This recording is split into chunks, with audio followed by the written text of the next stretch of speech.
What up, Ho Biscuits? It's your girl Skitten, back at it again. Sometimes I wonder what my life would have been like if after graduating, I was like, you know what? I'm gonna go get my master's degree. I got my bachelor's degree in English and always planned to go back and get a master's degree in linguistics. But unfortunately, my school did not offer that, and I was gonna have to go out of state, and that would have just been a whole mess. Like, that was not happening. But I also, wanted to pursue a degree in history. And sometimes I wonder, like, what would my life be like if I had pursued a degree in history? Like, what kind of things would I have learned? What kind of things would I have studied? And then I come across videos like the one we're here to watch today, which is called What Drugs Were Like in the Viking Era. And I'm like, I fucked up. I should have gone to go get that master's degree because what?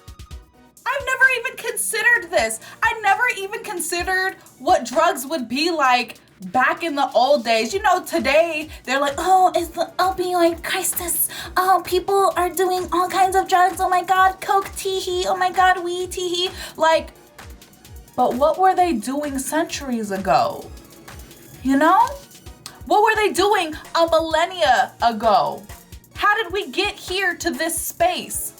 And before someone comes in my comments like, well, actually, big pharma, like, we get it, okay? We understand. But like, let's talk about what drugs were like in the Viking era. If you guys can't tell, I am very excited, super stoked about this video. It comes from Nutty History, which is not a channel that I think I visited before, but assuming that like this video goes as great as I feel like it's gonna go, I'm probably gonna be revisiting them. I hope you guys are doing well. I hope you guys are staying safe and sanitized. If you guys have any knowledge about any of this stuff, feel free to drop it in the comments because you guys know I be reading them shits. I don't have anything else to say, so without further ado, let's go ahead and get started. Medieval Europeans believed in and feared many monsters. Basilisks, demons, dragons, also smart independent women, who they misbranded as witches. True. Not a witch, I'm not a witch. But you are dressed as one. But unlike these made-up monsters, there Oh, was shit. one nightmare that was very real and could He actually getting hurt ate up. them.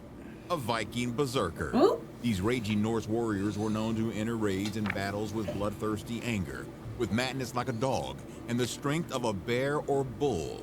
Their crazy tranced eyes, full of lust for blood, were enough to make their enemies lose all hope long before the first strike. However, their penchant for violence, gore, and killing wasn't just something inherent.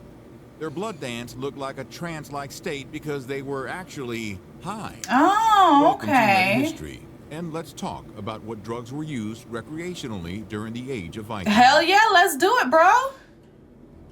Mushroom mania. Vikings would perform blessing rituals before walking into battle or going for a raid. It's believed that during this ritual, berserkers would go into a self-induced hypnotic trance. They would lose conscious control of their actions as their mind would act subconsciously in this disassociative state.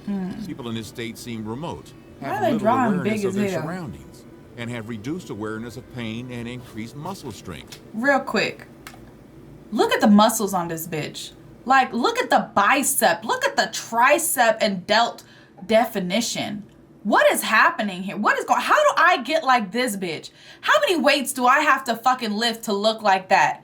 That's what I need. That's the kind of info that would be helpful to me. Like, this is cool learning about the drugs, but I need to know what this bitch did. Cause what? Maybe if I learn to wield dual axes, I'll look like that. Things to be considered. Awareness of their surroundings, and have reduced awareness of pain and increased muscle strength. Despite losing their ability of their critical thinking and having a very little grasp on their social inhibitions, they would still be awake and rage into the battle. Scandinavia is home to many fungal plants. Okay. And so the common belief behind the savage bloodthirst of the mighty berserkers was thought to be the consumption of these mushrooms. It started in Mushrooms. 1784. a priest named Oddman proposed a theory that going berserk was a result of eating fly agaric mushrooms. Okay. One of the psychoactive compounds in fly That's agaric like includes the stereotypical muscimol, mushroom, which is a too. GABA receptor agonist, causing sedative, hypnotic, depressant, and hallucinogenic effects. Okay. Because GABA receptors are everywhere in the brain, muscimol alters neuronal activity in many regions, including the cerebellum, hippocampus, and cerebral cortex. Mainly the regions responsible for emotions. Okay, got it. I was gonna say, you know that don't mean nothing to The me. effects of muscimol start within 30 to 120 minutes and last for about 5 to 10 hours. Side effects include increased salivation, muscle twitching, tremors, and strong delirium, which all describe berserky salivation. What purpose does this video play in the context? Like, would this make more sense if I was high? I feel like it would make more sense if I was high. Tremors and strong delirium, which all describe berserking. The fly agaric theory is still quite popular and widely accepted among the masses, Kinda but looks most like a experts butt. find it implausible. Oddman based his hypotheses on reports about Siberian shamans, but he never tried the mushroom himself.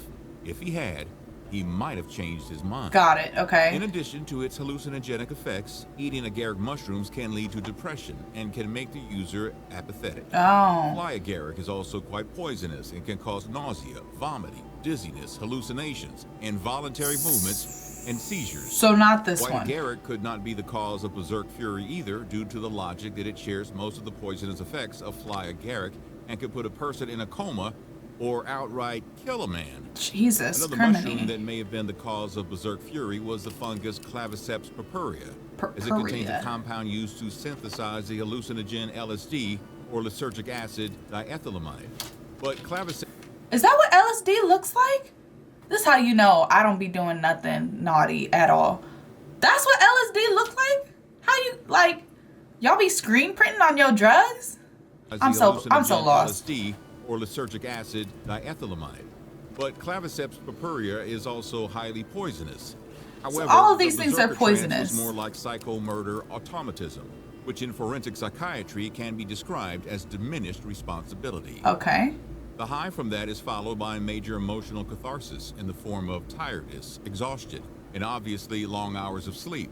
Right. Clearly, such practices of achieving abreaction of strong, aggressive, destructive, and sadistic impulses diminished after the introduction of Christianity, as such rituals and actions were and are considered demonic and thus were discouraged.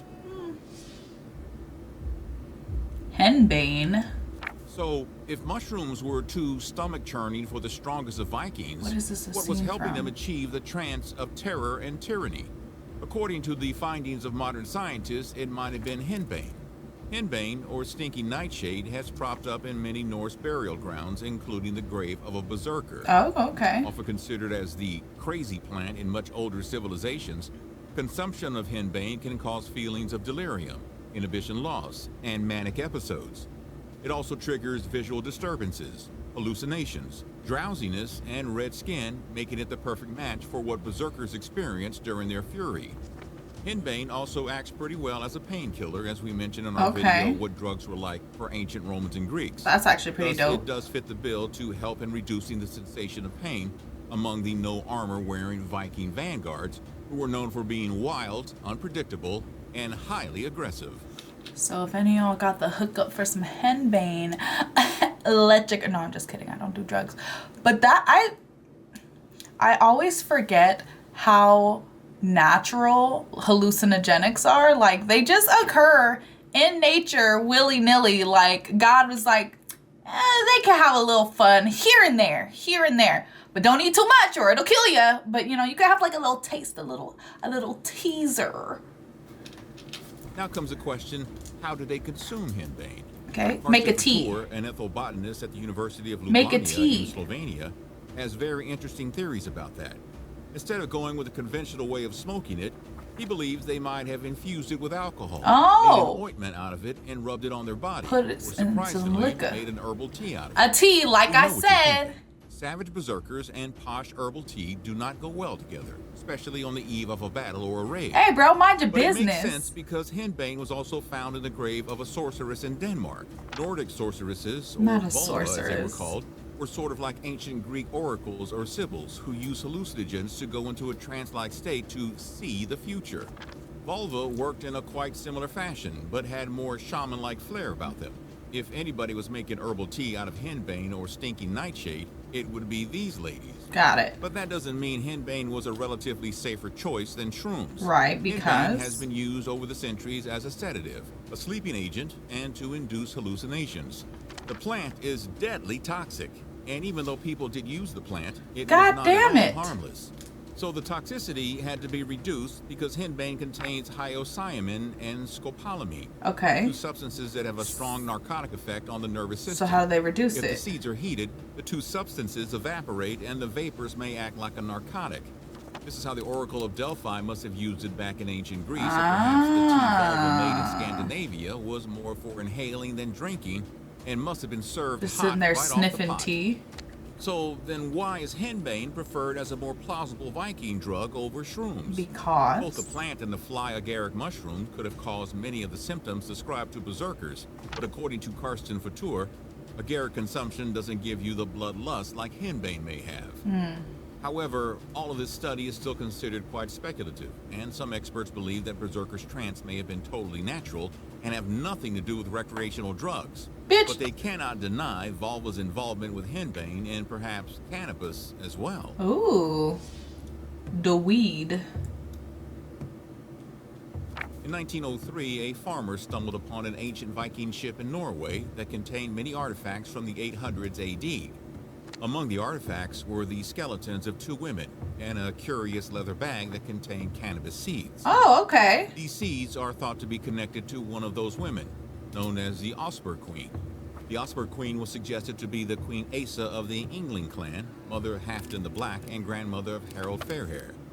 Many archaeologists believe the woman was not just a secular. I really love the inclusion of like fan art in these videos because we're like, we don't know what the hell these people look like, but this is my best guess, and you know what? It looks dope, so let's accept it. I like that. Grandmother of Harold Fairhair.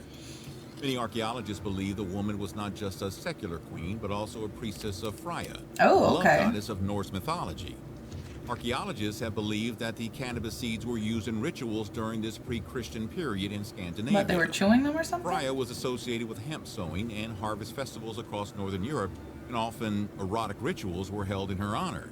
It's thought that the feminine cannabis flower had erotic and love-generating powers, Ooh. and that those who consumed these flowers would be imbued That's with the why joy y'all and be getting seductive high. tendencies of the love goddess. Furthermore, Vikings were perhaps the first to take weed across the Big Pond as well. In August 2018, an archaeological team excavated a peat bog located nearly 100 feet east of the Viking settlement at Lons Almedos. They found a layer of ecofacts or environmental remains that may have been brought to the site by humans that were radiocarbon dated to the 12th and 13th century. Okay. These ecofacts included the remains of 2 beetles that were not from Newfoundland. Don't get your hopes up though, they were not John Lennon or Ringo, just some bugs from Greenland.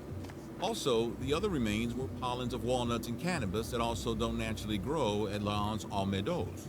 Okay. Vikings were regularly in and out of Newfoundland for about 200 years. The evidence of cannabis pollen matching their settlement time does indicate that it must be them who brought the green leaf to the Americas. However, there are still some doubts on this theory, but if not them, then who else? Who, me? Yes, you. Couldn't be. Then who? The Vikings brought the weed to the green to the Greenland farms. Us with opium. It is true that Vikings were aware of poppy and cultivated it in their Danish Viking Age kitchen garden. I actually didn't know But that. was it used recreationally? Unfortunately, neither the Viking sagas nor archaeological excavations have given us an answer to that. They're like, we're not gonna write about this. It's a part of our daily life. Everyone knows about that. This does not need to be recorded. I vibe with that. I vibe with that. Well, that was really interesting, even if it was full of more like speculation than cold hard facts. I mean, look, the facts are drugs have existed for millennia, and niggas been taking drugs for millennia, like for any and everything, whether it was for, you know, sex, for you know, hallucinations, to make you feel better. Like, we were using drugs and had no business using them because we didn't know what they actually did. We were just like pretty sure that they like did something. Like, So I feel like this was actually like really interesting. It was really informative as well, even though, like I said, it's full of speculation. I hope you guys enjoyed the video. Hope you guys learned a little something. Don't forget to leave your reaction requests and recommendations down in the comments below. And other than that, peace out, Ho Biscuits. It's Skittin' Lit.